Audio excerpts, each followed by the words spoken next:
Hello doctors, कैसे हैं आप लोग। NEET PG counselling already delay होते जा रही है। फरवरी का महीना और अभी भी हम लोग काउंसलिंग के थर्ड राउंड को कंप्लीट नहीं किए हैं। लगातार कुछ नए अपडेट्स और नए सीट्स ऐड होने की वजह से काउंसलिंग की प्रक्रिया डिलेड होती जा रही है और उसी क्रम में ऑल इंडिया काउंसलिंग तो डिले हुई ही, साथ साथ स्टेट काउंसलिंग के भी रिवाइज शेड्यूल आ चुके हैं। उसी क्रम में वेस्ट बंगाल ने भी अपनी पीजी के रिवाइज कट ऑफ शेड्यूल जो होगी वो जारी कर दी है। पहले जो काउंसलिंग जो थी वो 29 तारीख तक क्लास वेरिफिकेशन थी, लेकिन अभी 2 तारीख से लेकर के 4 फरवरी 2026 तक से दोबारा से वैसे स्टूडेंट जो कि अप्लाई करना चाह रहे हैं वो रजिस्ट्रेशन कर सकते हैं।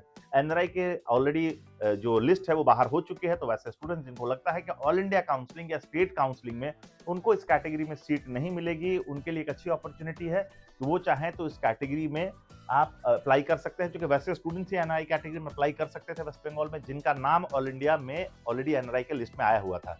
तो अगर आप अपने स्टेट्स में देख लें, ऑल इंडिया में देख लें, अगर आपको लगता है कि बजट के हिसाब से आपको कॉलेज मिल रहा है तो ठीक है, अदरवाइज आप इस अपॉर्चुनिटी का फायदा उठा करके इस राउंड में मैनेजमेंट कोटे के लिए तो अप्लाई कर ही सकते हैं, साथ साथ एनआरआई के लिए भी 2 तारीख से लेकर के 4 फरवरी तक अप्लाई कर पाएंगे।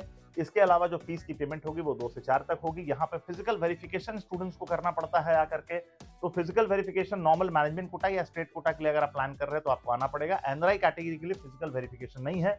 फिजिकल वेरिफिकेशन जो होगी वो आप स्टूडेंट जो होगा वो 5 तारीख को 11 बजे से लेकर के 4 बजे तक स्टूडेंट्स अपना फिजिकल वेरिफिकेशन कर पाएंगे।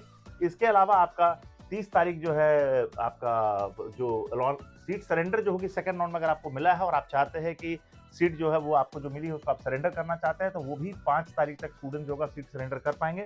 इसके अलावा जो वेरीफाइड स्टूडेंट्स की जो मेरिट लिस्ट है वो 6 तारीख को जारी हो जाएगी और 6 तारीख से लेकर के 8 तारीख तक चॉइस फिलिंग चलेगी। पब्लिकेशन जो रिजल्ट्स का होगा 11 फरवरी को होगा और 12 तारीख, 13 तारीख, 16 तारीख और 17 तारीख को सुबह 10 बजे से लेकर के 7 बजे तक स्टूडेंट्स अपने अलॉटेड कॉलेज के नोडल सेंटर में जाकर के रिपोर्टिंग कर पाएंगे। क्योंकि यहाँ पे फिजिकल जैसे वेरिफिकेशन के लिए एक नोडल सेंटर दिया जाता है, उसी तरीके से फिजिकल रिपोर्टिंग के लिए भी नोडल सेंटर दिया जाता है, जहां आप अपने अलॉटेड कॉलेज की फीस स्ट्रक्चर, उसके बॉन्ड, उसके बैंक गारंटी और कंप्लीट सारे डॉक्यूमेंटेशन के साथ वहां फिजिकली आकर के रिपोर्ट करते हैं। तो अगर आप एक नीट पीजी एस्पिरेंट है और 2026 में अभी तक आपको सीट नहीं मिली और सीट की तलाश कर रहे हैं तो वेस्ट बंगाल एक अच्छा स्टेट हो सकता है।